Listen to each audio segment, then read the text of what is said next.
Students, आज है हमारी एचटेक की साइकोलॉजी क्लास नंबर 10 और आज का हमारा टॉपिक है Jerome Bruner's cognitive development. Bruner का संज्ञानात्मक विकास।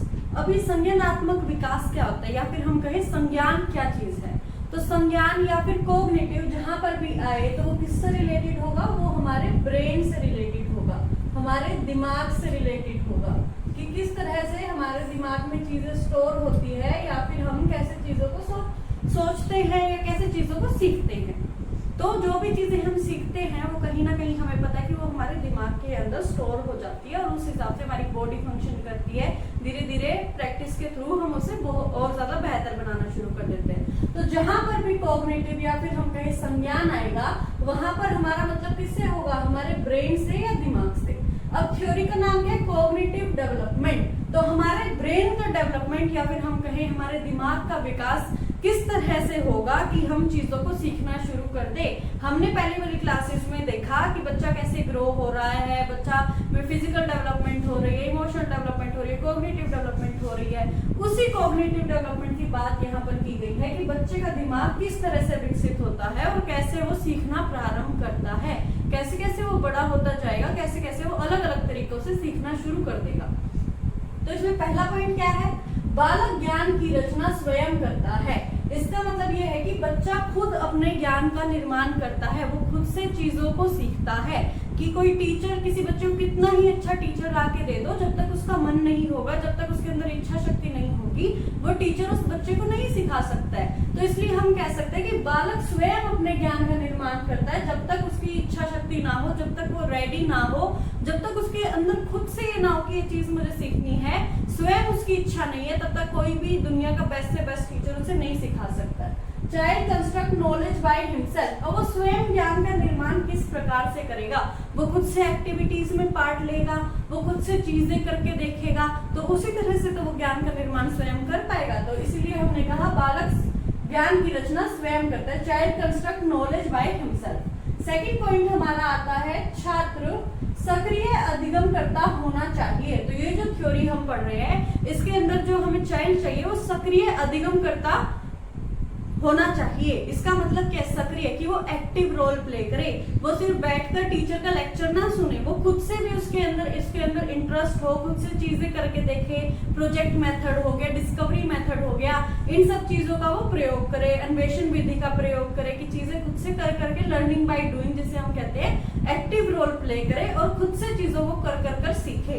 तो इसीलिए इंग्लिश में हमने लिखा child should be active learner, कि वो सिर्फ चुपचाप बैठकर टीचर का लेक्चर ही ना सुने, जो टीचर उसे बता रहा है उन चीजों पर वो अमल करे और उन चीजों को खुद से करके देखे अपनी रियल लाइफ में। उसके बाद में हमारा थर्ड पॉइंट है अधिगम बाल केंद्रित है। बाल केंद्रित मतलब बच्चे पर केंद्रित होना चाहिए। जो लर्निंग की प्रोसेस है उसका सेंटर क्या होना चाहिए, चाइल्ड। कि एक चाइल्ड किस तरह से सीखेगा, उसको किस क्लास में कितना पढ़ाना है। ये नहीं होना चाहिए कि 1 साल के बच्चे को आप ABCD लिखना सिखा रहे हो, जब तक वो 3 से 4 साल का नहीं होता तब तक वो पेंसिल सही से नहीं पकड़ सकता है और वो A लिखना बिल्कुल प्रॉपर तरीके से नहीं सीखता है। तो चाइल्ड केंद्रित होना चाहिए कि बालक के ऊपर पूरा ध्यान होना चाहिए कि बालक किस एज में है, इस एज में वो कितना सीख सकता है, क्या उसके लिए मेथड सही रहेंगे।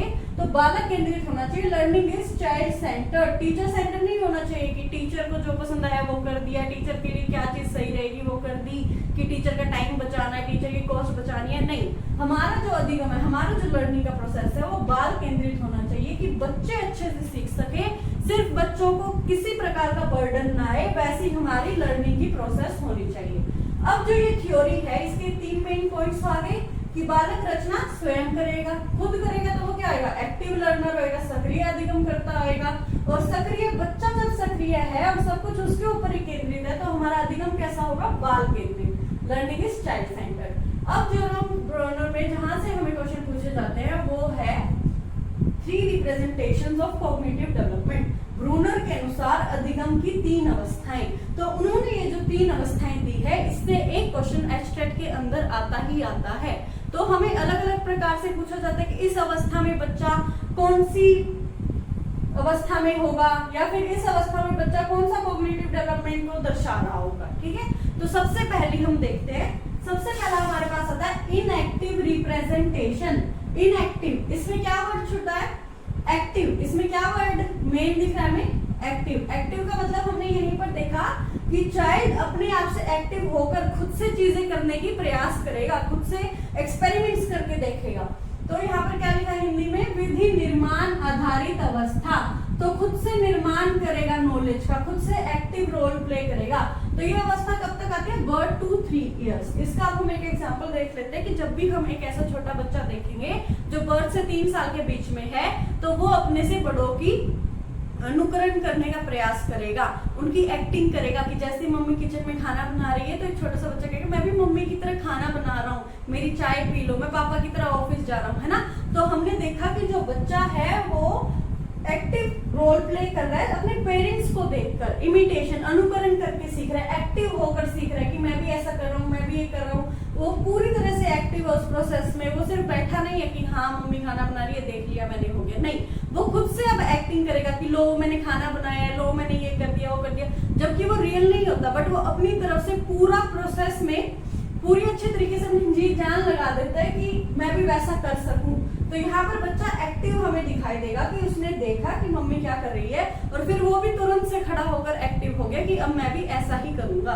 तो ये आ गया हमारा एक्टिव रिप्रेजेंटेशन। उसके बाद में नेक्स्ट है आइकॉनिक रिप्रेजेंटेशन, प्रतिबिंबलन अवस्था या फिर हम कहें प्रतिमा आधारित अवस्था।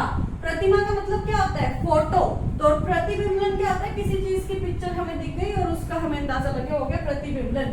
आइकॉनिक, कंप्यूटर के अंदर हमने आइकन्स देखे ना जो ऐसे बने होते हैं, तो उससे हम समझ जाते हैं कि किसके अंदर क्या फाइल है, आइकन्स बने होते हैं। तो ऐसे ही पिक्चर के थ्रू जब हम सीखेंगे तो वो कौन से उसमें आ जाएगा, आइकॉनिक रिप्रेजेंटेशन, की बच्चे को हमने पिक्चर बनाकर दिखा दी कि बताओ ये क्या है और वो समझ गया कि ये एप्पल है, तो इसको हम किसके अंदर डालेंगे, ये आएगा हमारा आइकॉनिक रिप्रेजेंटेशन के अंदर, जहां पर बच्चा फोटोज को, पिक्चर्स को देखकर, आइकन्स को देखकर लर्निंग करेगा, वो आएगी हमारी आइकॉनिक रिप्रेजेंटेशन के अंदर। और आइकॉनिक रिप्रेजेंटेशन जो है वो कितने साल के बच्चे करते हैं कैसे लर्निंग में, 3 to 8 इयर्स। तो जो भी 3 से 8 साल का बच्चा होगा हम उसे कैसे एक्टिविटी, कैसे लर्निंग कराएंगे, आइकन्स के थ्रू। एप्पल का फ्लैश कार्ड दिखा दिया, चार्ट्स वगैरह इतने सारे लगे होते हैं स्कूल्स के अंदर, वो इसीलिए होते हैं कि बच्चा आइकॉनिक रिप्रेजेंटेशन कर सके, पिक्चर को देखकर वो उस चीज को समझ सके। उसके बाद में लास्ट हमारी स्टेज आती है सिंबॉलिक रिप्रेजेंटेशन, चिन्ह आधारित अधिगम अवस्था। यहाँ पर भी चिन्ह लिखा हुआ है, यहाँ पर सिंबल, तो हमें पता है सिंबल्स क्या होते हैं, चिन्ह क्या होते हैं। तो चिन्ह से जब बच्चा सीखना शुरू करेगा कि अब मैंने यहाँ पर ए लिख दिया, तो उसे पता है कि ये ए का सिंबल किसके लिए है, ये ए का सिंबल एप्पल के लिए है, उसके दिमाग में एप्पल बन गया ए को देखते ही। सी लिख दिया तो उसको पता चल गया कि सी फॉर कैट, सी लिखते ही बच्चे के दिमाग के अंदर आया कैट, उसके दिमाग के अंदर फोटो बन गई कैट की। बी फॉर बस, तो बी बोलते ही उसके दिमाग के अंदर बस की फोटो मिल गई। तो जब वो सिंबल से सीख रहा है, ये कौन सा था, ये था आइकॉनिक, जब उसको प्रॉपर हमने फोटो बनाकर दिखाई तो आइकॉनिक। लेकिन जब हमने खाली ए लिख दिया और उसके दिमाग में आ गया एप्पल, तो वो हो गया सिंबॉलिक, क्योंकि ये ए क्या है, ये चिन्ह है, ये सिंबल है किसका, एप्पल का। तो ये होगी सबसे हायर स्टेज, क्योंकि अब बच्चे को फोटो की जरूरत नहीं पड़ रही, खुद से करके देखने की जरूरत नहीं पड़ रही, सिर्फ ए लिखा बच्चे के दिमाग में चीज आ गई। तो ये कब होता है, जब बच्चा 8 साल से बड़ा हो जाता है, उसके बाद में सिंबल्स के थ्रू वो चीजों को सीखना शुरू कर देता है। अब उन तीनों स्टेजेस में हमारी सबसे पहली स्टेज क्या थी, इनएक्टिव स्टेज, जिसको हम हिंदी में कहेंगे विधि निर्माण आधारित अवस्था। तो जहाँ पर बच्चा खुद से एक्टिविटी कर कर सीख रहा था, खुद से कुछ ना कुछ प्रयास कर रहा था, वो शारीरिक तौर से उसके अंदर इन्वॉल्व था, उसको हम कहेंगे विधि निर्माण आधारित अवस्था।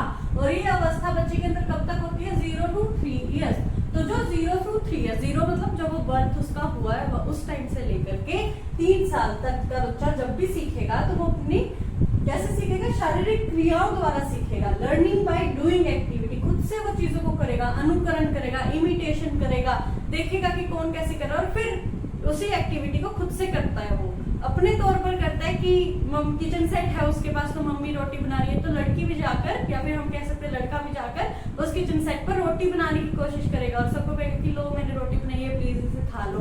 तो वो खुद से एक्टिविटीज कर रहे हैं, लर्निंग बाय डूइंग हो रहे हैं, यहाँ पर अपनी बॉडी का प्रयोग कर रहे हैं, अपने माइंड का प्रयोग कर रहे हैं और देखकर और उसका अनुकरण कर कर, इमिटेशन कर कर सीख रहे हैं। इसमें बालक शारीरिक क्रियाओं द्वारा सीखता है कि उसके हाथ पैर को मूव करके वो सीखेगा, सब कुछ ऑब्जर्व करके और उसके बाद में अपनी बॉडी से उस चीज को करने की पूरी कोशिश करता है। तो वो कौन सी स्टेज होगी? इनएक्टिव स्टेज, जिसको हम हिंदी में कह सकते हैं विधि निर्माण आधारित अवस्था।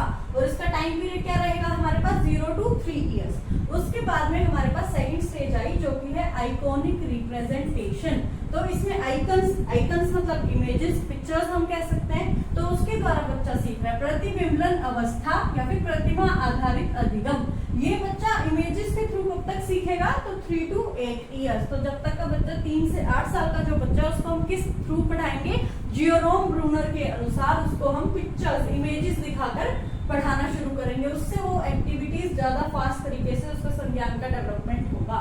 लर्निंग बाय इमेजेस, मूल पदार्थ अब जरूरी नहीं कि सिर्फ पिक्चर ही दिखा सकते हैं। जो प्रॉपर हम एप्पल क्लास के अंदर ले जाके दिखा सकते हैं कि बेटा ये देखो इसको एप्पल बोलते हैं, या फिर हम एप्पल की फोटो दिखा सकते हैं, जो चार्ट्स वगैरह, फ्लैश कार्ड्स वगैरह होते हैं उसको दिखाकर, तो बच्चे के दिमाग के अंदर वो एप्पल छप जाएगा कि ये ऐसी कोई चीज मेरे सामने आएगी तो इसको हम एप्पल बोल देंगे। तो मूल पदार्थ के प्रतिबिंब के माध्यम से ज्ञान प्राप्त करता है। आइकॉनिक स्टेज के अंदर हम इमेजेस से अपना कॉग्निटिव का डेवलपमेंट करते हैं कि इमेजेस देखकर बच्चा सीखना शुरू कर देता है। उसके बाद में जो हमारी लास्ट स्टेज है वो है सिंबॉलिक रिप्रेजेंटेशन, चिन्ह आधारित अधिगम अवस्था। अब बच्चा किससे सीखेगा? चिन्ह से, सिंबल से। और ये किस बच्चे के अंदर होता है? कितने साल का बच्चा होना चाहिए? Above 8 years. तो जो 8 साल से बड़ा बच्चा है हमारे पास, अब वो चिन्हों से भी सीखने लग जाएगा। अमूर्त थिंकिंग होगी, मतलब एब्स्ट्रैक्ट थिंकिंग होगी। अमूर्त उसके विचार होंगे कि चीज सामने नहीं है तो भी वो उसके बारे में सोच रहा है, उसको हम कहेंगे एब्स्ट्रैक्ट थिंकिंग, अमूर्त चिंतन। जब भी हमारे पास कोई चीज हमने किसी से कहा ए, तो अगर हमारे दिमाग के अंदर ए फॉर एप्पल, एप्पल की इमेज बन रही है, एप्पल को हम उससे ए का रिप्रेजेंटेशन कर रहे हैं, तो वो हमारा कौन सा चिंतन होगा? वो होगा हमारा अमूर्त चिंतन, एब्स्ट्रैक्ट थिंकिंग। तो एब्स्ट्रैक्ट थिंकिंग का मतलब होता है जब कोई चीज हमारे सामने नहीं है बट फिर भी हम उसके बारे में सोच पा रहे हैं। जैसे कि अब मैंने बोला केक, लेकिन हमारे सामने केक नहीं है बट हमारे दिमाग के अंदर इमेज बन गई केक की, तो वो कौन सी थिंकिंग हुई? वो हुई एब्स्ट्रैक्ट थिंकिंग, अमूर्त चिंतन। मूर्त मतलब कोई इमेज या फोटो जो हमारे पास हो, और अमूर्त मतलब फोटो या इमेज हमारे पास नहीं है फिर भी हमने उसके बारे में सोच लिया, तो वो हो गया अमूर्त विचार। तो अमूर्त विचारों एवं भाषा प्रतीकों के माध्यम से सीखता है। तो लैंग्वेज भी क्या है? मैंने यहाँ पर ए लिख दिया, यहाँ पर बी लिख दिया, तो इससे हम कुछ ना कुछ वर्ड जरूर समझेंगे। ए से मोस्टली एप्पल हम समझते हैं, बी से बैट भी समझ सकते हैं, बॉल भी समझ सकते हैं, कुछ भी समझ सकते हैं। वो हमारे ब्रेन के अंदर है कि हमने क्या सीखा उस टाइम पे। तो ये हो गया हमारा एब्स्ट्रैक्ट थिंकिंग। अगर सिर्फ ए लिखा है तो हम सबके दिमाग में इस टाइम पर एप्पल बन गई होगी कि ए फॉर एप्पल। तो एप्पल किसको रिप्रेजेंट कर रहा है? एप्पल रिप्रेजेंट किससे कर रहे हैं हम? ए से। तो यहाँ पर सिर्फ एक चिन्ह बनाया मैंने जिससे आपके दिमाग के अंदर पूरी की पूरी इमेज बन गई, तो उसको हम कहेंगे एब्स्ट्रैक्ट थिंकिंग। अब आगे हमारे पास पॉइंट है कि पर्सन कैन थिंक एब्स्ट्रैक्टली। तो अमूर्त विचारों के माध्यम से वो सीखता है कि कोई सिंबल आ गया या फिर किसी चीज का मैंने नाम ले दिया, फिर भी उसके दिमाग के अंदर वो उस चीज की रिप्रेजेंटेशन हो गई, उस चीज की फोटो बन गई, तो वो क्या हुआ? अमूर्त विचार के द्वारा उसने सीख लिया कि मैंने कहा केक बहुत टेस्टी था, तो उसका थिंकिंग प्रोसेस चलना शुरू हो गया कि केक मतलब उसको समझ आ गया कि केक क्या होता है, वो बहुत टेस्टी था, तो उसका मतलब क्या हुआ? तो जब वो इस चीज की थिंकिंग करने लग जाता है कि काश मैं भी उस पार्टी के अंदर होता, केक तो बहुत अच्छा था, पता नहीं पिंक कलर का होगा या येलो कलर का होगा, उसका दिमाग चलने लग गया सिर्फ एक नाम सुनकर, तो वो हुआ हमारा एब्स्ट्रैक्ट थिंकिंग, अमूर्त विचार। Learn through abstract symbols. अब ये एब्स्ट्रैक्ट सिंबल्स कौन हो सकते हैं? लैंग्वेज के भी हो सकते हैं, या फिर बहुत सारे हमने ट्रैफिक के भी सिंबल्स देखे हैं, कुछ ऐसे करके या फिर कुछ ऐसे करके कि स्पीड ब्रेकर आगे है, तो उन सिंबल से भी तो हम मीनिंग निकाल लेते हैं। एक बहुत फेमस सिंबल है कुछ ऐसे करके, एक बच्चा बना हुआ है और वो आगे ऐसे करके कुछ जा रहा है, तो उसमें कहते हैं कि स्कूल अहेड की अपनी स्पीड थोड़ी कम कर लेना, स्कूल आगे। तो इन सिंबल से भी तो हम मतलब निकाल रहे हैं कि अगर किसी ने ये ऐसे का स्टॉप का साइन लगाया हुआ या फिर डेंजर का साइन लगाया है, तो हमारा दिमाग चल जाता है कि आगे हमें नहीं जाना है क्योंकि यहाँ पर क्रॉस किया हो। तो ये क्या है? ये सिंबल है, और इस सिंबल से हमारे ब्रेन के अंदर कोई ना कोई इमेज या फिर कोई ना कोई मैसेज चला गया कि ये क्या बताने की कोशिश कर रहा है, हमारा दिमाग चला, तो वो क्या होगा? Abstract thinking. और जब भी हम सिंबल से कोई चीज सीख गए, सिंबल से हम चीजों का रिप्रेजेंटेशन करने लग गए, तो वो कौन सी स्टेज में आएगा? वो आएगा सिंबॉलिक रिप्रेजेंटेशन के अंदर। ये सिंबॉलिक रिप्रेजेंटेशन कितने साल के बच्चों के अंदर होता है? अबव 8 इयर्स के अंदर। तो अब हम इस थ्योरी को फटाफट से रिवाइज करते हैं। इनएक्टिव स्टेज विधि निर्माण आधारित व्यवस्था 0 से 3 साल के बच्चे के अंदर अपनी शारीरिक क्रियाओं के द्वारा सीखेगा, बॉडी का यूज करके सीखेगा। आइकॉनिक स्टेज 3 to 8 इयर्स, प्रतिबिंबन अवस्था, प्रतिमा आधारित अधिगम, इमेजेस के थ्रू सीखेगा। इमेज या पिक्चर नहीं है तो कोई हम रियल ऑब्जेक्ट भी उसे दिखा सकते हैं। सबसे लास्ट सिंबॉलिक रिप्रेजेंटेशन, सिंबल्स के थ्रू सीखेगा। एब्स्ट्रैक्ट थिंकिंग होगी, बिना इमेज के प्रेजेंट हुए भी उसके बारे में वो सोचने की शक्ति रखेगा। कितने साल के बच्चों के अंदर होता है? अबव 8 इयर्स, चिन्ह आधारित अधिगम अवस्था। तो ये थी हमारी Jerome Bruner's cognitive development theory. अगर आपको वीडियो अच्छी लगी हो तो प्लीज वीडियो को लाइक कीजिएगा और चैनल को सब्सक्राइब कीजिएगा। Thank you.